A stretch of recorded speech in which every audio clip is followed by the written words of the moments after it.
ጽድት ያሉ እዚህ አሁን ሰሞኑን ቲክቶከሮች እየሄዱ የሚያለቅሱበት አንድ ደግሞ ነብይ ነኝ የሚል አለ።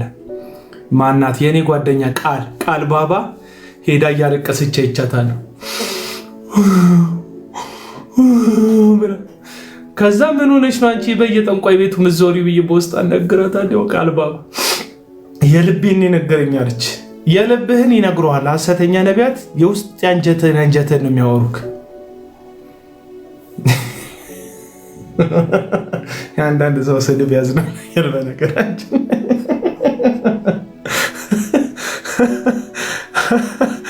እና እንዴት እንዳለቀሰች ብታዩት። እኔ ቃል ባባን ወዳታለሁ በነገራችን ላይ በጣም ጻዴ ምርጥ ልጅ ናት። ፕሮፌት ቸርነት የሚባል አካውንት ያለው ልጅ ቃይል ይለኛል። ወይዬ ብራዘር፣ ወይዬ ወንድም አቤል ቃይል አንተ እኮ በቃ መንፈሴ አቤል ስለሆነ ስሚ በተቃራኒው ቃይል የሚል ስም ሰጠኝ። ይሄኔ ቸርነት አይደለም ስም፣ ከዚህ ከገጠር መተ የቀየርከው ስም ነህ። እዩ ጩፋ የመታወቂያ ስሙን እንደቀየረ፣ ዮናታን አክሊሉ የመታወቂያ ስሙን እንደቀየረ፣ ሌሎቹ ሚራክል የሚባለውም አርሰናል ይሸነፋል የሚል መገለጥ ብቻ የሚናገር አንድ ሐሰተኛ ነብይ አለ። እሱም እንዲሁ ሚራክል የሚለውን ስም ቀይሮ ነው በነገራችን ላይ የመታወቂያ ስማቸው አይደለም። እና የሚታወቁት እንደዛ ነው። ሱሬ ትዝ አይላችሁም? አንዴ እንደውም ጀዋር መሐመድ ሙድ ያዘባት አንድ ቪዲዮ ነበረች እኮ ስሙን ቀየረለት። ምንድነው አደፍርስ ነው ያለው። አስታውሱኝ፣ ምንድነው ያለው? ያንን ልጅ ማን ነበርም የሆነ አንድ የኦሮምኛ ስም ያለውን ልጅ አስወጣና ማን ነው ስም ኪሎ ማን ያለው? ፈይሳ ነው ማን ያለው? አስታውሱኝ ስሙ አፍራሽ ብያለሁ። ቶሎሳ እንዴ! የአያቴን ስም እንዴት ረሳሁት? የአያቴ ስም ነው በነገራችን ላይ ቶሎሳ። የአያቴ ስም ነው ቶሎሳና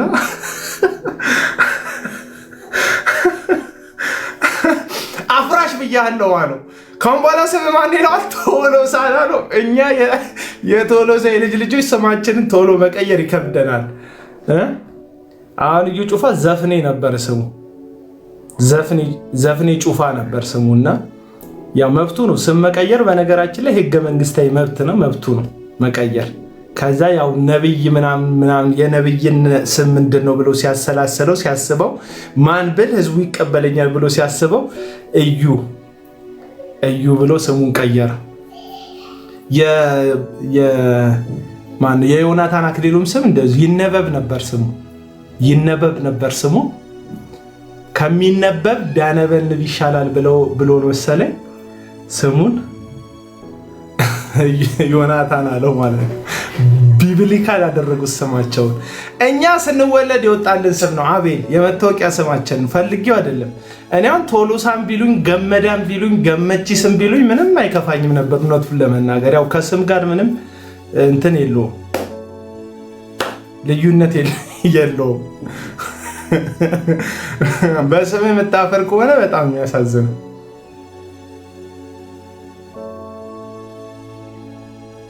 ቃይል ይለኛል ቸርነት። ወይ ቸሬ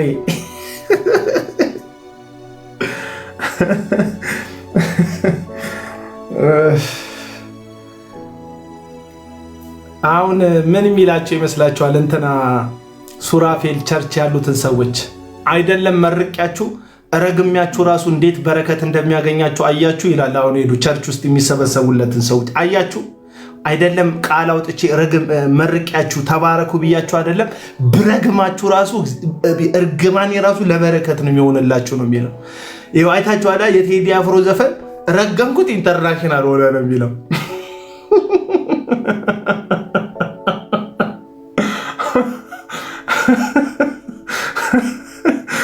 ቅናት ይለኛል። በምንድን ነው የምቀነው?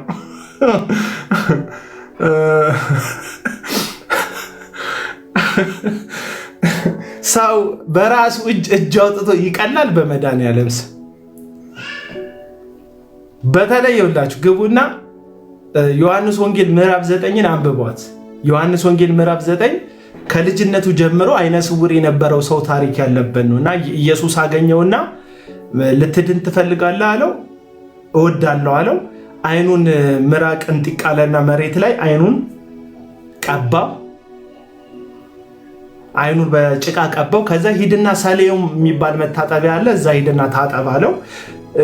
ኢየሱስን አላየውም። ሰውየው ሄዶ ታጠበ፣ ተፈወሰ።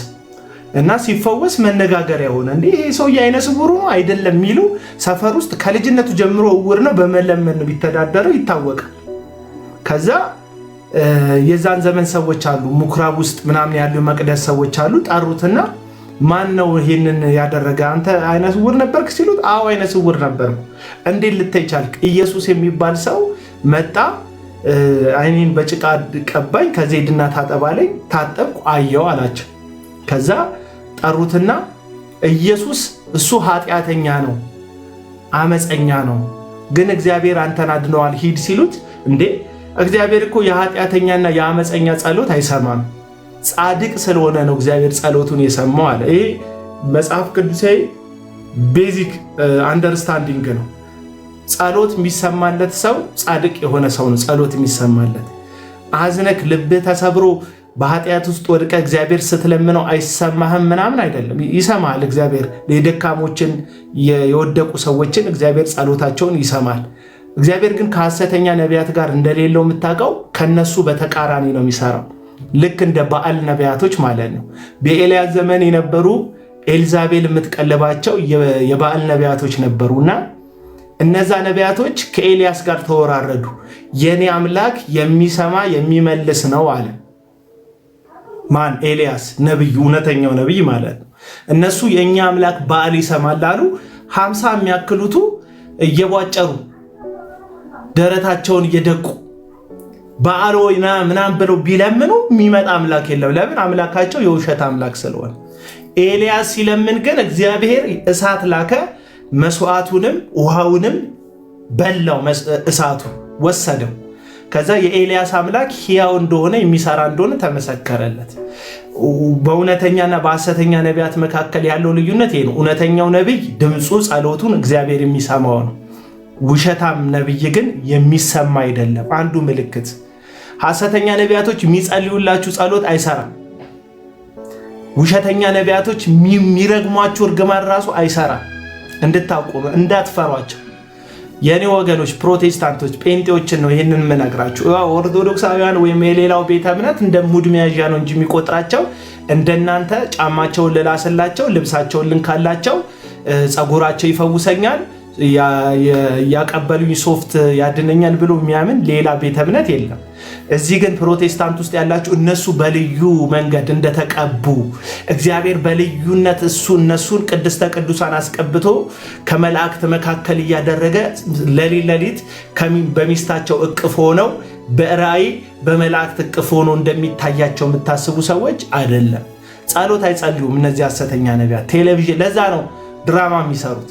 ለዛ ነው ካሜራ አምጥቶ የሚጸልየው እንደሚጸልይ እንድታስቡ ነው።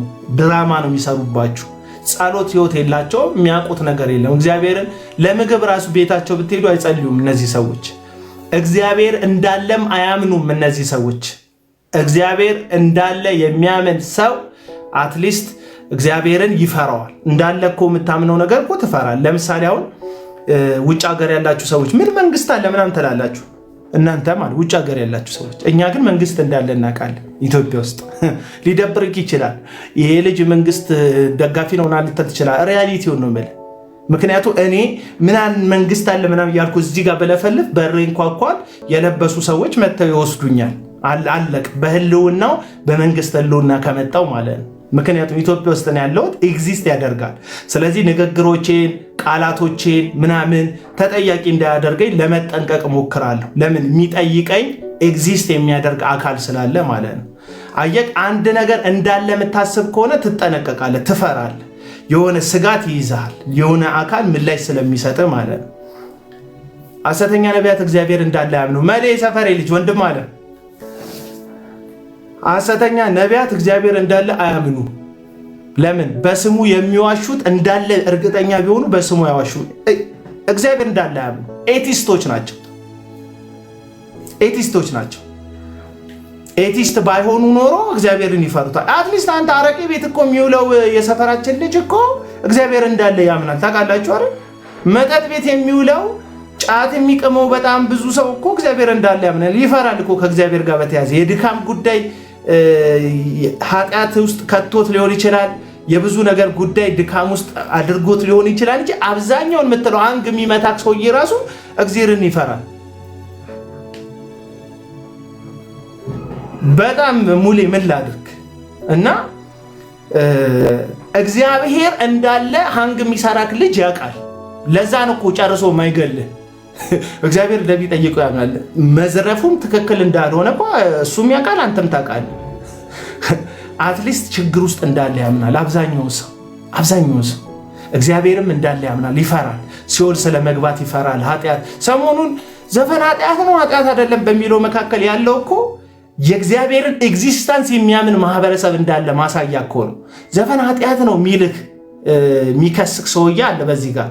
ከዛ ደግሞ ዘፈን ኃጢአት አይደለም ብሎ ራሱን ለማሳመንና ለመከራከር የሚሟገትክ ሰውዬ ቢያንስ ኃጢአት ባይሆንለት ደስ ይለዋል። ምክንያቱም እየዘፈነ ስለሆነ የሚከራከርክ እግዚአብሔር እንዳለ ስለሚያምን።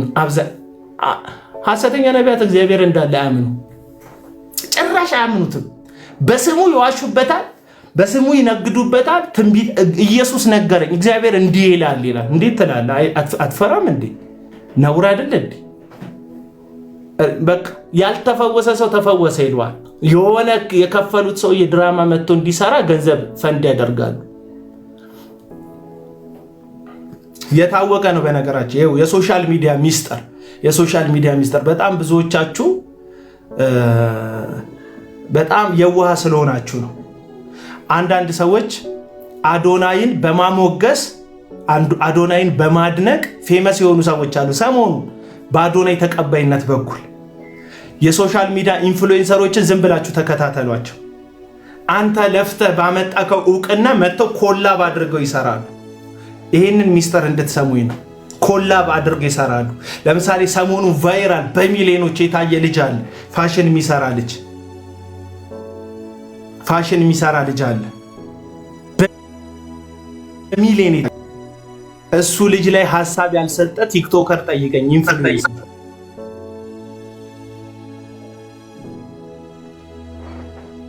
ኢንፍሉዌንሰሮች ሁሉ ሐሳብ ሰጥተዋል።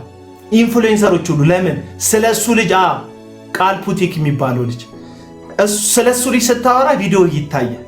ይሄ የሶሻል ሚዲያ ራሱ አንዱን የቻለ የአልጎሪዝሙ ሚስጥር ነው። እነ ሱራፌል ይሄንን ያውቃሉ። እነ ሱራፌል ለምሳሌ ኢትዮጵያ ውስጥ የፈለከውን ዝነኛ ብትሆን የቴዲ አፍሮን ያክል ዝነኛ መሆን ይከብዳል።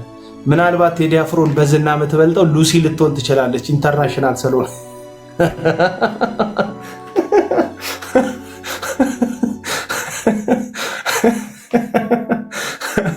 ኢንተርናሽናል ስለሆነች እንጂ የዝና ማማ በለው እና ኃይሌ ምናምን ሌሎቹ ሯጮቹ ምናምን ስታያቸው በጣም ዝነኛ ነው። እሱን መንካት እንድትታይ ያደርጋል። ይሄ የታወቀ የሶሻል ሚዲያ ሚስጥር ነው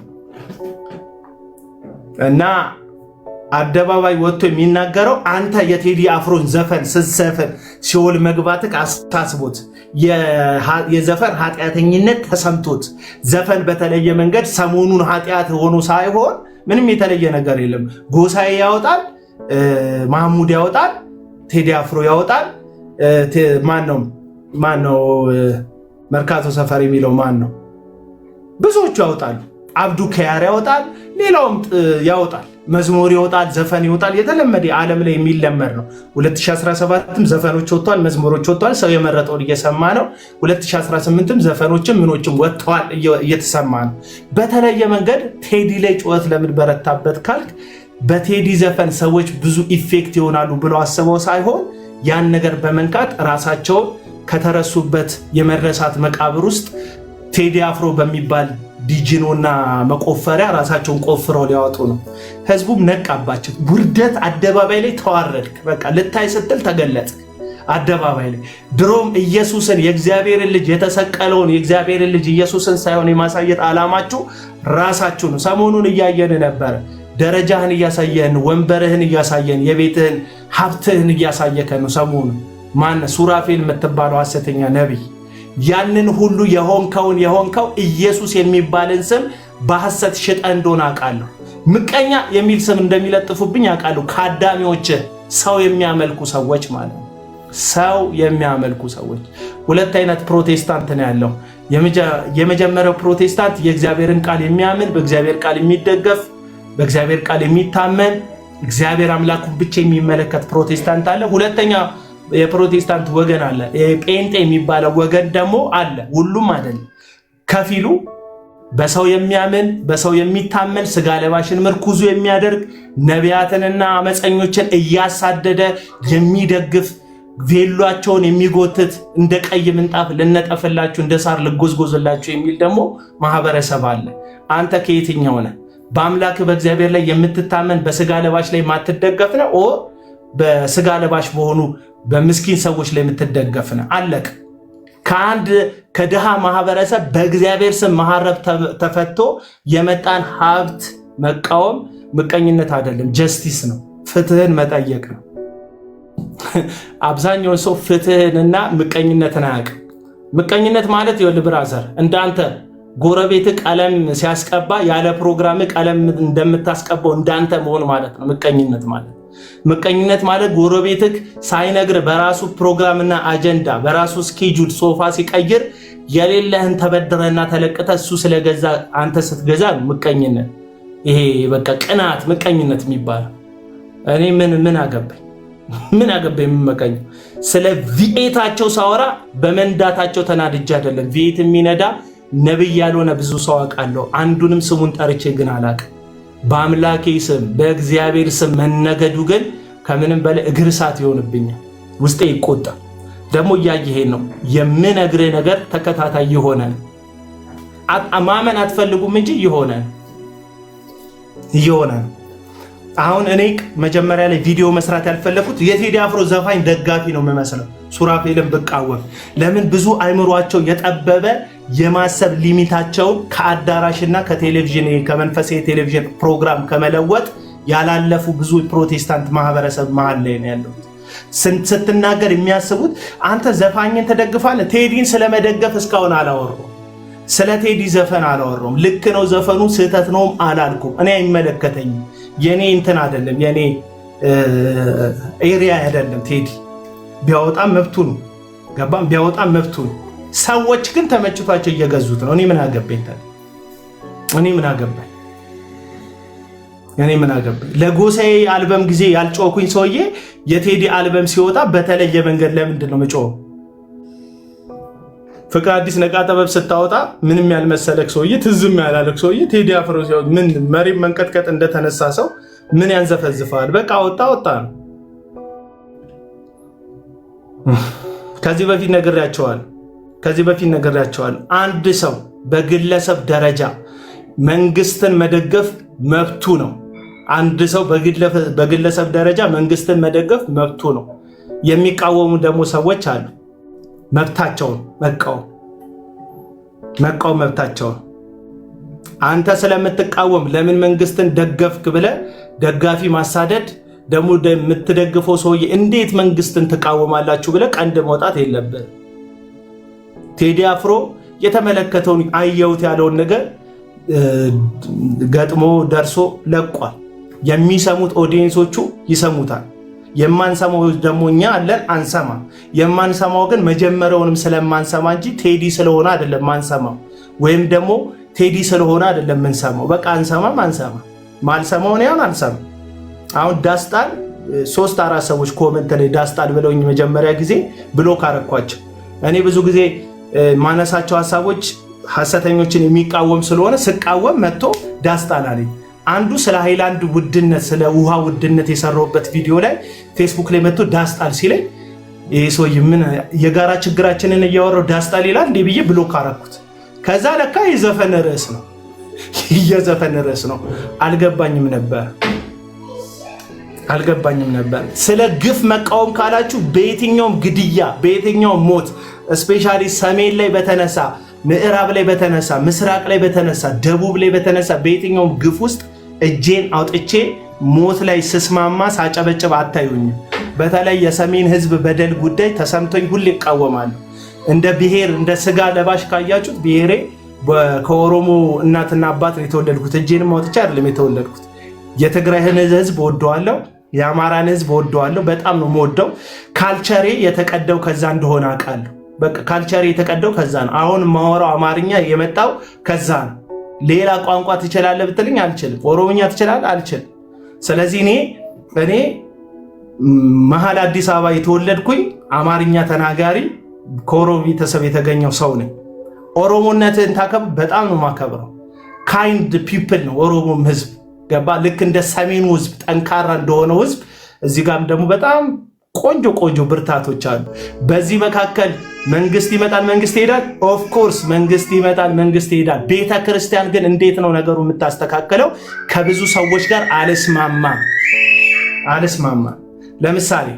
ለምሳሌ በሰሜን ጦርነት ጊዜ አብዛኛውን ዘማሪዎቻችን የምናስታውሳቸው ዘማሪዎች እንደዚህ ብለው ከመከላከያ ጎን ነን ምናምን አሉ። እንደዚህ ብለው እንደዚህ ዘማሪዎች ናቸው። ሰባኪዎች ወጥተው እንደዚህ አሉ። የፕሮቴስታንት ሰባኪዎች ታውቁታላችሁ፣ የወጣችሁ ሰዎች። ከህዝብ ጋር ላቃቅራችሁ አይደለም እንደዚህ ምለው፣ ሪያሊቲውን ግን ነገ እንድናርም ነግራቸዋል። እንደዚህ ብሎ ከመከላከያ ጋርም ብለው ፎቶ ተነሱ አብዛኞቹ። ከዛ አንድ ጽሑፍ ፌስቡክ ላይ አጋራው። ዘማሪ ከባንድ ጋር እንጂ እንዴት ከመከላከያ ጋር ይቆማል ብዬ ጻፍኩኝ። ያልሰደበኝ ህዝብ የለም። አሁንም ለታሪክ አለ። ወደኋላ አንዳንድ ጊዜ ፌስቡክ ያመጣልኛል የፖስትኩትን ፖስት ማለት ነው፣ ለትውስታ ያመጣልኛል። እና ያልሰደበኝ ሰው የለም። በጥቅስ ዳዊት እጆቼን ለሰልፍ ያበረታ ብለዋል እኮ ምናምን ይሉኛል። ኖ ኢየሱስ ያስተማረኝ እንደ ቤተ ክርስቲያን እንደ አማኝነቴ ኢየሱስ ያስተማረኝ የሰው ልጅ የሰውን ነፍስ ሊያድን እንጂ ሊያጠፋ አልመጣም። አለቅ። ቤተ ክርስቲያን እይታዋ ይሄ ነው። ቤተ ክርስቲያን እይታዋ ይሄ ነው። ቤተ ክርስቲያን ለሚነግሱ መንግስታት ነገስታት ትጸልያለች፣ ትማልዳለች። አሁን አብይን ብዙ ሰው ስለጠላው አትረግመውም። ቤተ ክርስቲያን ወጣ እንደዛ የሚባል ነገር የለም። መጽሐፍ ቅዱስ ለገዢዎች ተገዙ፣ ገዛ ጸልዩላቸው የሚል ትእዛዝ አለ። ምንም አንዳንድ ሰው ይደብረዋል እንደዚህ ሲባል። አብይን ይድፋው አንልም። ለገዢዎች ለመሪዎች እንድንገዛ እንድንታዘዝ መጽሐፍ ቅዱስ ያዘናል። ያው መጽሐፍ ደግሞ በሟች ውስጥ ሞት ላይ እንድንተባበር አያዘንም። ቤተክርስቲያን ግድያ ላይ አትተባበር። ቤተክርስቲያን እልቂት ላይ አትተባበርም። ሞት ላይ አትተባበርም። ለምሳሌ ይሰቀጥተኛ እኔ ልንገርህ አይደለም የሀገሬ ህዝብ እርስ በርሱ ተጋድሎ ቀርቶ ፍልስጤምና እስራኤላውያን ሲጫረሱ ለእስራኤል ወግኝ ፍልስጤማውያን ባለቁ አለልም። እኔ ክርስትና እንደዚህ አይፈቅድልኝም። ሰዎች ሁሉ በክርስቶስ እንዲያምኑ እንዲጠቀለሉ የዘላለም ህይወት እንዲያገኙ የእግዚአብሔር ልጅ እንዲሆኑ ከመለመን ከመፈለግ ውጪ ማንም በማንም እጅ ህይወቱ እንዲሞት አልፈልግም። የሃይማኖት የሌለን የሌለህም እንድትሞት አልፈልግም። ግጭት የሌለባት ማንም ሰው እንዲሞት አልፈልግም። መገባ መሪ ከዚህ በፊት የነበሩ መሪዎች አሉ። ቢመቹም ባይመቹም ተጸልይ። ለመለስ መጸለይ የነበረባት ቤተክርስቲያን ጸልያ ከሆነ ሰየው፣ ካልጸለየች ተጠያቂ ናት። ለኃይለ ማርያም መጸለይ የነበረባት ቤተክርስቲያን አሁንም ላለው ለጠቅላይ ሚኒስትር ዶክተር አብይ መጸለይ ያለባት ቤተክርስቲያን። እዚህ መካከል የፖለቲከኞች ግፍ ደረሰብን የሚሉ ሰዎች ብሶታቸው ምናም ሲያወሩ ብሶታችሁን አናፍንባችሁ። በሆነ ነገር አድርገን በመንፈሳዊነት አድርገን የቤተ መንግስትን አጥር ተደግፈን የእናንተን ብሶት አናፍንባችሁ። ብሶታችሁ ውስጥ ግን እግዚአብሔር ምህረት እንዲያመጣ፣ እግዚአብሔር የፍትህ ጊዜ እንዲያመጣ፣ እግዚአብሔር የጽድቅ ፀሐይ ለኢትዮጵያ እንዲያወጣላት እንጸልያለን። የቤተ ክርስቲያን ተልኳ ወንጌልና ወንጌል ነው። ለዚህ ነው ከዚህ በፊት ቤተ ክርስቲያን ቤተ መንግስትን አትደገፍም ምለው። ለዚህ ነው ቤተ ክርስቲያን የምትደገፈው የዘላለም ክንድ የሆነውን እግዚአብሔርን ብቻ ነው። የዘላለም ክንድ ያለውን እግዚአብሔርን ብቻ ነው። ቀናት የማያጥፉትን፣ ዘመናት የማያስረጁትን፣ ጊዜ የማያደክመውን፣ በዘመናት ላይ ጌታ ባለስልጣን የሆነ ዘመንን ዘመን አድርጎ የፈጠረውን እግዚአብሔርን ትደገፋለች እንጂ ቤተ ክርስቲያን ከሆነ ጊዜ ጋር ወርዳ በሆነ ጊዜ የምትወጣ ቤተክርስቲያን የለችን። የሆነ ጊዜ ላይ ነገርኳችሁ፣ አደራችሁን አልኩኝ። እዛ ፌስቡክ ላይ አሳያችኋለሁ፣ ጽሑፍ አውጥቼ አብሬያችሁ ራሱ እንደዚህ ፌስቡክ ላይ ወደ ታች ወርጄ ያሳያቸዋል። 2000 ምናምን ላይ የጻፍኩትን በትግራይ እና በመከላከያ ጦርነት ጊዜ ላይ ማለት ነው። ነገና ከነገ ወዲያ ወንጌል ለትግራይ ህዝብ ወንጌል እንዳንሰብክ ቤተክርስቲያን እንዳይኖር እዛ ያሉ የወንጌል አማኞች መጠጋ እንዳያጡ እንዳታደርጓቸው። በቃ ቤተክርስቲያን የትኛውም ደም መፋሰስ ላይ የለች። አሁን የምታዩዋቸው እድሉን ቢያገኙ ካቢኔ ውስጥ የሚመረጡ አንድ ተመራጭ ፓስተር አለ። እኛ ወረዳ ላይ ማለት እኔ ያለሁበት ወረዳ ላይ አንድ ተመራጭ ፓስተር አለ። በጣም ታዋቂ ፓስተር ነው። አሁን የእንትን አባል ለመሆን የፓርላማ አባል ለመሆን እየተወዳደረ ነው።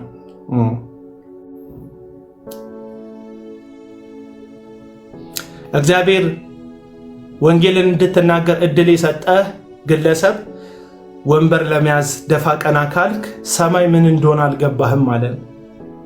ቢሊ ግራም የሚባሉ የወንጌል አርበኛ ነበሩና አሜሪካን በጣም የሚወዷቸው አሜሪካውያን፣ ውሸት አልናገርም። እኔ ያለሁበት ክፍለ ከተማ ላይ አንድ ፓስተር ለካቢኔ አባልነት እየተወዳደረ ነው። መብቱ ነው። ኢትዮጵያዊ ነው። ህገ መንግስት አይከለክለውም። መብቱ ነው። ግን አሁን እኛ ሞራል እንጠይቀዋለን። መጽሐፍ ቅዱሳዊ ሞራል እንጠይቀዋለን። መብቱ ነው። አሁን እንዴት መብቱ ነው እኮ መወዳደር። ግን እኛ እንደ ሞራል ግን እንጠይቀዋለን። አሁን እኮ ሰባኪ ነን የሚሉትን ሰዎች ምንወቅሳቸው እኮ የሚናገሩት ነገር መብታቸው ስላልሆነ ሳይሆን ከመብታቸው ያለፈ ኃላፊነት ስለተሸከሙ ነው። ሌላ ጉዳይ አይደለም።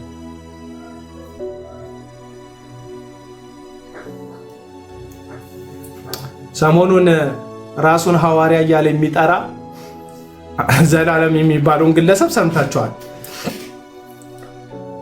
ቴዲ አፍሮ እኮ ዓለማዊ ዘፋኝ ነው። የቤተ ክርስቲያን አገልጋይ እኮ አይደለም። የኦርቶዶክስ ቤተ ክርስቲያን አገልጋይ አይደለም ማለት የዘበነን ትምህርት ለማፍረስ ቢሆን እንደ ፕሮቴስታንትነት ወይም የምህረት አብን ትምህርት ለማፍረስ ቢሆን ወይም የዲያቆን ሄኖክን ትምህርት ለማፍረስ ቢሆን መድረክን ብትጠቀመው ኦፍኮርስ አጨበጨብልሃለሁ። ምክንያቱም ትምህርት ነው ያፈረስከው። አንድ አይነት ትምህርት አይደለም ያለን ብለን ስለምናምን ከትምህርት ጋር ነው እየተጣላክ ያለው። ከሰባኪ ጋር በሐሳብ ቢጋጭ ልክ ነው። እንዴት የዘማሪ ግጥም ታፈርሳለህ? የእግዚአብሔር መድረክ ላይ ማለት የእግዚአብሔር መድረክ አይደለም። መድረኩ ያንተ መድረክ ነው። ያው ያንተ አዳራሽ ነው። ያው ምዕመኑም ያንተ ናቸው ምዕመኑ የእግዚአብሔር ህዝብ አይደለም። ያ ህዝብ ኦፍኮርስ የእግዚአብሔር ነው ሊል ይችላል ህዝቡ። የእግዚአብሔር ህዝብ ግን አይደለም። ምክንያቱም በክርስቶስ የሆነች ቤተክርስቲያን ውስጥ ስላልሆኑ በደም የተዋጀ ይቻል በአንተ የተዋጀ ቤተክርስቲያን ውስጥ ስለሆነ ያሉት ማለት ነው። እሺ እና እንዴት ቁጭ ብላ ዳስ ጣል ስለሚለው የኋላ ናፋቂ የመሃል ናፋቂ የፊት ለፊት ናፋቂ እያለ ሰው ያብራራል። አፖስትል ስሙ አይከብድህም? ያ ስሙ ከብዶ ሞተ የተባለው ማለት ነው። ያ በኢትዮ ጣሊያን ጊዜ የአንድ አርበኛ ስም ሰጥቶት አንድ ሰላቶ ጣሊያናዊ ለውሻው አሬ ጌታዬ ይሄ ነገር ልክ አይደለም፣ ይሄ የጀግና ስም ነው በኢትዮጵያ የሰጡት፣ ተው ስሙን ይቀይሩ የውሻውን ሲባል በሱ ነው የሚጠራው አለ ሰው። እና ለግዳጅ ተልኮ ሲመጣ ያ ሎሌ ለአለቃው ወይም ለጣሊያናዊ የጦር አሉላ ነው ያሉት። አሉላ ብሎት ነው ውሻውና ከዛ መርዝ ሰጥቶ ገደለውና ውሻውም ሲመጣ ባለቤቱ ውሻውን ፈልጎ ቢጠራው አሉላ ቢለው አልመጣም። ምን ሆነ ሞተ ሲለው ስሙ ከብዶት ሞተ አለ። ሐዋርያ የሚል ስም ተሸክመ እንዴት? እኔ አንድ ነገር ልንገራችሁ፣ ማምንበትን ነገር ልንገራችሁ። ዜማ በዜማ አሁን እኔ በጣም የተመቹኝ አልሰማቸውም ሁለቱንም፣ ግን ያው ቲክቶክ ላይ አልሰማም ስል ሙሉ ለሙሉ አልሰማም። ከፍቼ እንደዚህ ቁጭ ብዬ የተመሰጥኩ እንዴ እያልኩ ቢቱን እያጣጣምኩ አልሰማም እያልኩ ነው እንጂ ቲክቶክ ላይ ስክሮል ሳደርግ የቴሌ ዘፈን አለመስማት አትችልም። የሆነ ግጥሞች ይመጣሉልሃል፣ ዜማ ምናምን ይመጣልሃል። የምታደንቀው ቲክቶከር ምናምን ሰርቶበት ሊመጣ ይችላል። ታያለህ፣ እንደዚህ ስክሮል ስታደርግ ጓደኞች ምናምን ይሰሩበታል። ስለዚህ በሆነ አጋጣሚ የሆኑ ግጥሞችን ትሰማቸዋል፣ ምንም እንትን የለውም። ከዛ ደግሞ የሆኑ ደግሞ መልስ ምት የመለሱም ዘፋኞች አሉና እነሱ ናቸው በቃ የተመቹኝ።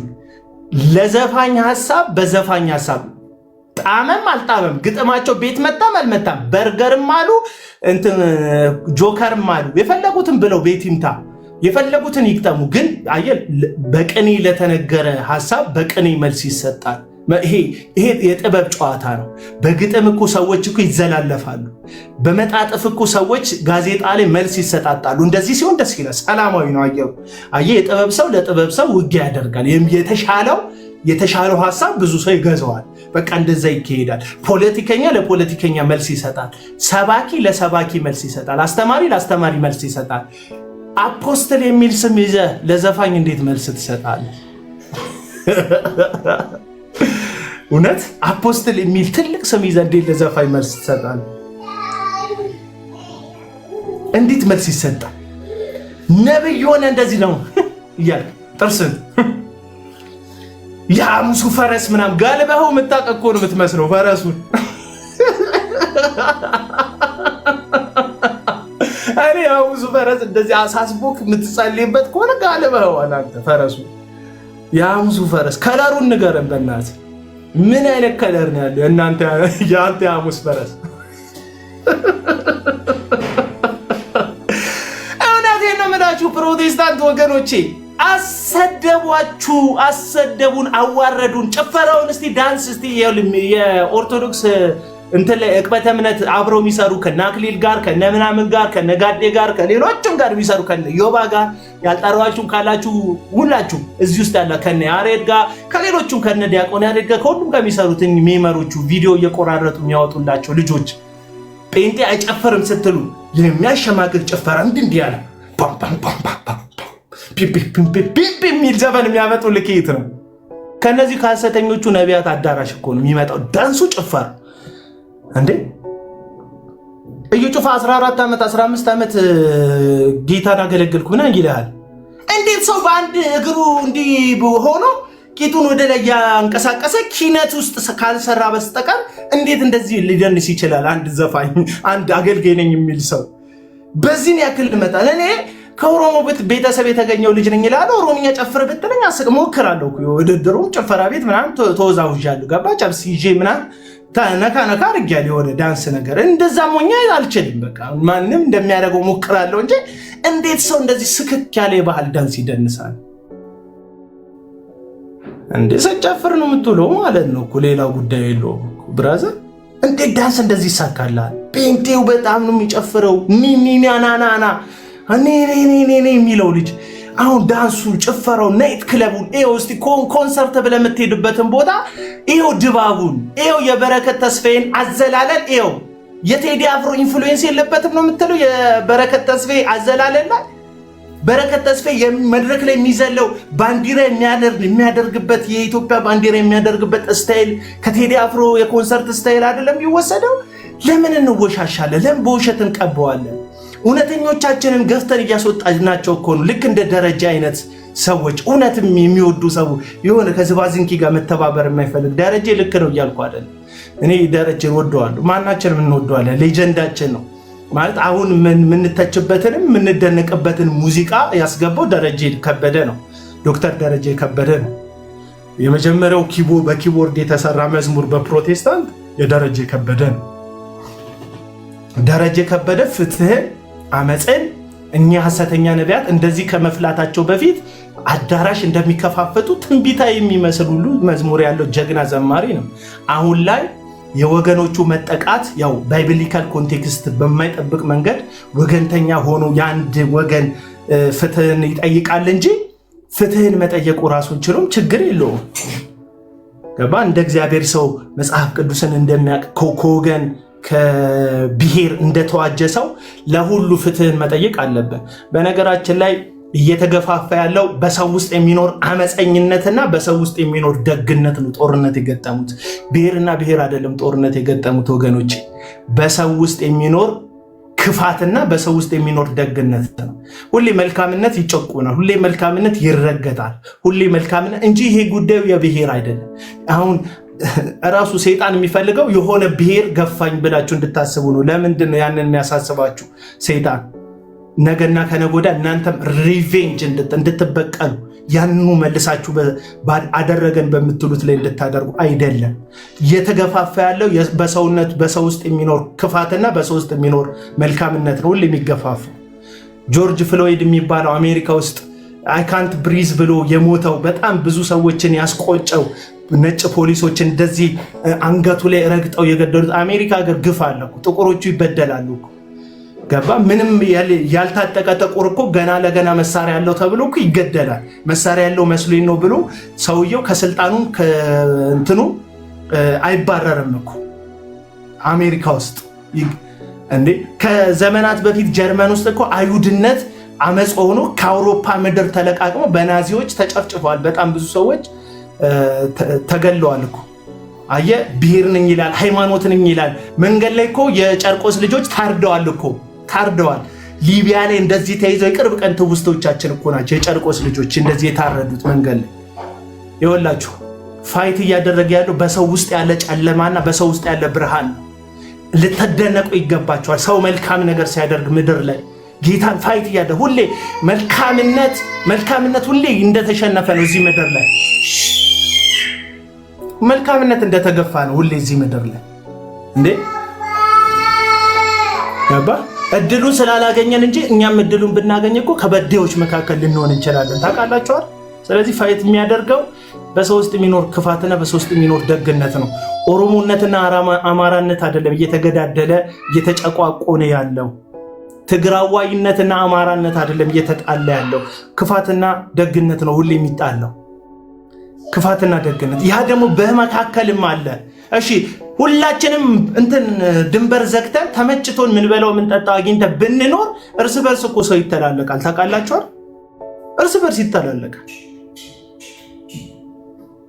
ምን ነው የትግራይ ልጆች በትግራይ ልጆች አይበደሉም እንዴ? ትግራይ ውስጥ ይበደላሉ። ግፍ አይሰራም እንዴ? ትግራይ ውስጥ ይሰራል። ለምን?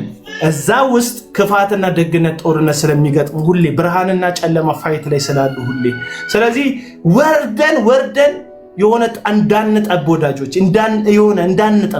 እንዳንጠብ ቤተክርስቲያን ደግሞ ለዚህ ብርሃን ማብራት ያለባት ቤተክርስቲያን ናት። እንደ ኦርቶዶክስ ቤተክርስቲያን ትልቅ ዋርካ ናት። ብዙ ጥላ የምትሰጥ ዋርካ ናት። ቤተክርስቲያኗ ሰፊ ትምህርት ማስተማር እንዳለባት ይሰማኛል። ያው እኔ አቅጣጫ ጠቋሚ አይደለም። የኦርቶዶክስ በማይመለከተኝ ነገር አልገባም ብያለሁ። ማስተማር የካቶሊክ ቤተክርስቲያን ማስተማር አለባት።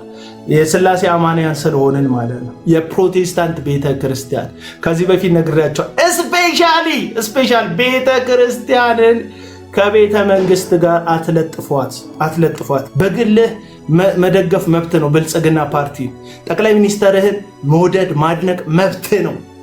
ማንም መጥቶ አታድንቅ ማለት አይችልም። እኔ ስለጠላሁት አንተም ጠላልኝ ብሎ ታሪክ የለም። እኔ ልወደው እችላለሁ። በግል ምክንያት ጠቅላይ ሚኒስተር ልወደው እችላለሁ። ለምንድን እንደሚደብር አይገባኝም። ከወደድኩት ማለት ነው። ስለዚህ አሁን ጉዳዩን ስለዚህ ኢትዮጵያ ውስጥ የሀሳብ ነፃነት መፈቀድ ያለብን ይመስለኛል። አሁን ለምሳሌ አጭር ነገር እዚህ ውስጥ ላላችሁ ሰዎች ግልጽ ላድርግላችሁ። ሰሞኑን አንድ ልጅ ቪዲዮ ሰራ። በፍርሃት ምክንያት የቴዲ አፍሮ ዘፈንን ያልዘፈኑ ታዋቂ ቲክቶከሮች ብሎ ያ ህፃኑ ልጅ ከወሎ የመጣውን ህፃን ልጅ ታኩር ልጁን ጩጨውን ልጅ ታኩር ከዛ ጆን ዳንኤል ከዛ ሌሎቹን እናንተ ማስገቧቸው ሌሎቹን አዶናይንም ምናም ደረደረና እነዚህ ምናም። ስለዚህ ለምን አንፎሎ አናደርጋቸው? ለምን የቴዲ አፍሮ ዘፈንን ስላልዘፈኑ? ይሄ በመንጋነት ማሰብ ነው የሚባለው። ብራዘር አንተ የሆነ አካል በደል አድርሶብኛል የሆነ አካል እንትን በድሎኛል ብለህ ስታስብ ድምፅ የሆነልህን አካል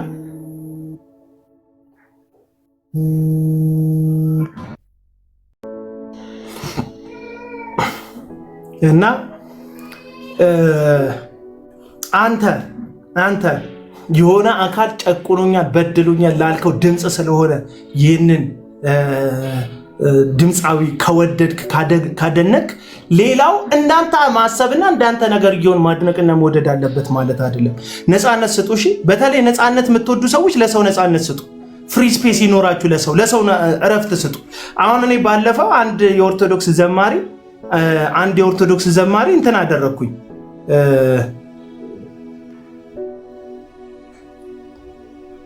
ቆይ ላስተካክለው ሙሉ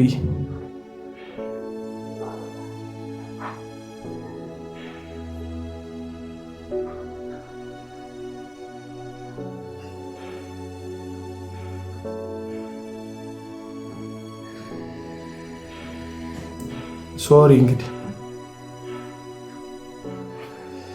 አንድ የኦርቶዶክስ ዘማሪ አዶናይ ፎሎ እናደርግና መኪና እናስገዛለት የሚል ቻሌንጅ ተደረገ። ስም ስለማለዝ ነው እንጂ ማላስታውሰው። ስሙን ታስታውሳላችሁ? ጥሩልኝ በእናታችሁ። እኔ ስም የሚያስቸግራል፣ የሰው ስም የሚያስቸግራል እና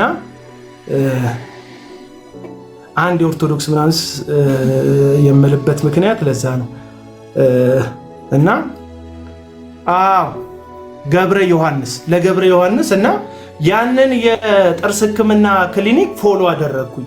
ከዛ ሰዎችን ማስተባበሩን እኔ የአዶናይን ስራ አድንቄያለሁ እና ሰዎችን ማስተባበሩን ደግሞ አድንቄ እኔ ፎሎ አድርጌያለሁ እናንተም ፎሎ አድርጉ አይነት ቪዲዮ ሰራው እና ቪዲዮ ላይ አዶናይን ፎሎ እንዳላደረግኩ አዩ ሰዎች። አንተ ማን ሆነህና ነው አዶናይን ፎሎ ማታደርጉልኝ? እኔ አቡነ ነኝ። እኔ አቡነ እንዴ ነፃነቴን ስጠኝ እንጂ ፎሎም ለምን ስልኬን ወስደ ፎሎ ማደርገውን አትመርጥልኝም? በዚህን ያክል ደረጃ እንትናን አንለማመድም። የግለሰቦችን ነፃነት ማንለማመድ ሰዎች ነን።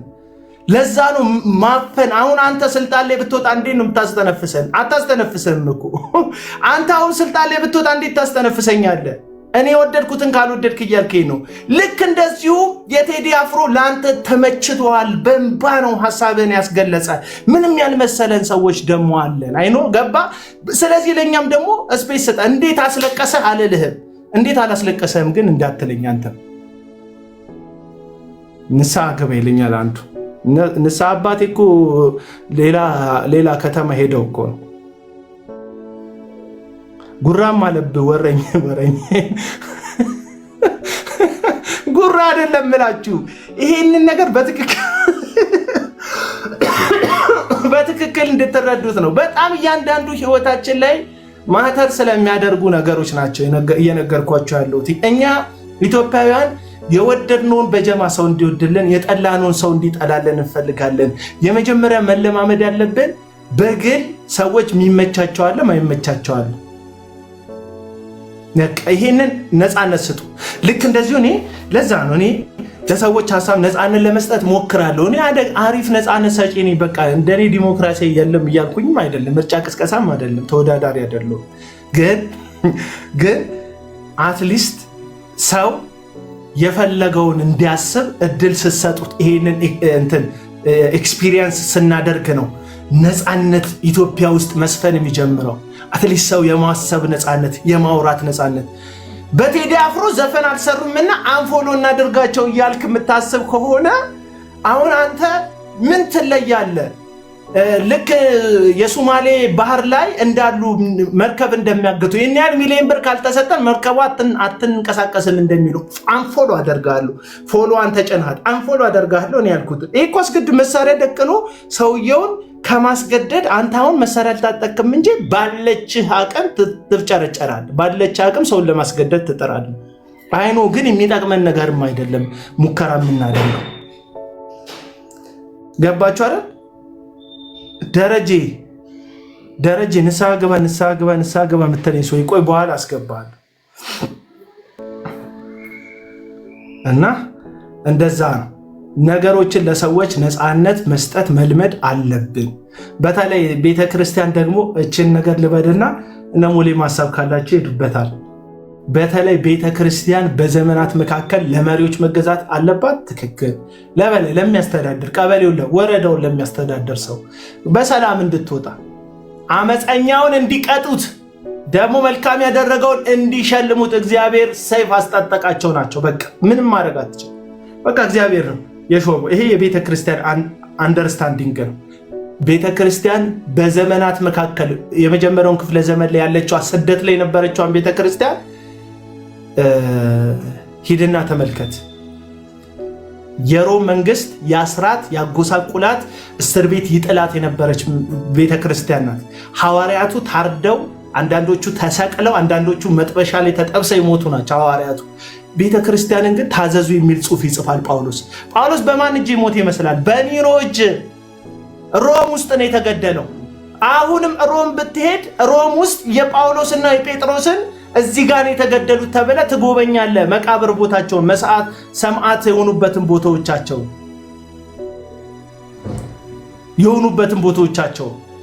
ግን እነዛ ሐዋርያት በመንግስት ላይ ስለማመጽ አያወሩም። እኔ ስለ ቤተ ክርስቲያን አገልጋይ ነው የማወራው። አጉል ደግሞ ኒሮንም አይሰብኩትም ነበር። አሁን መንግስትን የምትሰብኩ ሰዎች አላችሁ። ለሀገር መንግስት መጸለይ ለሀገር መንግስት መገዛት ትክክል ሆኖ ሳለ እንደ ዘላለምና እንደ ሱራፌል አይነት ምንጣፍነን ተራመዱብን ቄጤማነን እንጎዘጎዛለን እርገጡን አይነት አካሄድ መሄድ ግን አሸርጋጅነት ነው የሚባለው። ይሄ ለመንግስት መገዛት እንደዛ አይደለም። የሚላክልህን ገንዘብ በብላክ ማርኬት አትመንዝር። ይሄንን ልንገርህ፣ ሐዋርያ ነኝ ባዩ በቴሌቪዥን ስለ ጠቅላይ ሚኒስተሩ የሐሰት ትንቢት መናገር አይደለም አገርን መውደድ ማለት። የውጭ ምንዛሬ ዶላር ሲላክልህ በትክክለኛው በንግድ ባንክ በኩል ወይም በአንዱ ጤናማ ባንክ በኩል ምንዛሬ አስመንዝር። ኢትዮጵያውያንና ኤርትራውያን በእንትን ቤት እየሰራን ነው ግንባታ እየገነባን ነው ስትባል ሲደወልልህ አይ በእንትን በኩል አስልኪ እያልክ አገሬን እወዳለሁ ብሎ ታሪክ የለም። በቃ አገር አትወድም። አገር መውደድ ማለት እንደዛ ነው። በባንክክ ያጨከውን ያንን ገንዘብ እያወጣ ከምቆረጥምና ቤት ከምትገዛ መኪናዋን አነስ አድርገና ያው በእግዚአብሔር ስም ዘርፈን እኮ ገንዘቡን ያመጣው እንተዋወቃለን። ምድረ ነብይ ነኝ ሐዋርያ ነኝ ባይ ማለት ነው። እናውቃለን። በሚሊየን ምትነዳውን ገመቺስህን ቀንስና አነስ ያለች መኪና ነዳጅ ማትበላ በቻርጅ የምትደረግ ገባ አገልጋይ ነካ ኮስት ሚኒማይዝ ነው የምታደርገው አንተ በነዳጅ የምትሰራ ምናምን መኪና እንደዚህ ግዛና ከዛ የቀረውን ገንዘብ ቸርችክ ውስጥ ላሉ ወጣቶች የሥራ ማስኬጃ ሰጣቸው። የሆነች ትንሽ የሱቅ ከፍተህ ይነግዱ። ትርፉ ለአንተም ለቤተ ክርስቲያኗም ይግባ፣ ችግር የለብኝም። አትሊስት ግን ስራ ያጡ ሰራተኞች ልጆችን ስራ እንዲሰሩ አድርግ። ይሄ ነው ሀገር መውደድ ማለት። ነብይ ነኝ ባዩ ይሰማሃል። ቤተ ክርስቲያን ነኝ የሚባል አዳራሽ ከፍተህ ቤተ መንግስትን ተደግፈ በሚሆን መንገድ ለመንግስት ድጋፍ የሰጠ መስለክ ራስክን ከመንግስት ጋር ማጠጋጋት ሳይሆን ትክክለኛው የወንጌላዊነትና የወንጌል አገልግሎት እንደዛ ሳይሆን ለመንግስትና ለህዝብ እየጸለይክ እጅክ ያለውን ገንዘብ ወጣቶች እንዲሰሩበት አድርግ። መኪና መራጭ ሆንኩላቸው። በአመጽ ነው ያገኙት መኪና እንደሆነ አውቃለሁ። አትሊስት ግን በአመጽ ያገኘውን መኪና መጠኑን ቀንሰክ ለ3 ወጣቶች ለ4 ወጣቶች የሥራ ዕድል ብትፈጥርላቸው እግዚአብሔር ይመስገን ነው። ኢትዮጵያ የምትፈልገው እንዳንተ መድረክ ላይ የሆነ ቴዲ አፍሮ ስለዘፈነው ዘፈን ማብራሪያ የሚሰጥ አፉን የሚያሰፋ አፖስትልኝ የሚል ግለሰብ ሳይሆን ኢትዮጵያ የምትፈልገው ያለህን ገንዘብ ቸርችክ ውስጥ ላሉ ስራ ለሌላቸው ተመርቀው ቤት ውስጥ ለሚቀመጡ ያንተን እግር ጫማ ካልጠረግን ዳድዬ እያሉ እንዳንተ ነገና ከነገ ወዲያ አዳራሽ ከፍተን ህዝብን በዘብዛለን ብለው ለሚያስቡ ተስፈኞች ትንሽዬ ሱቅ ከፍተህ መስራት መጽሐፍ ቅዱሳዊ መንፈሳዊም እንደሆነ አሳያቸው።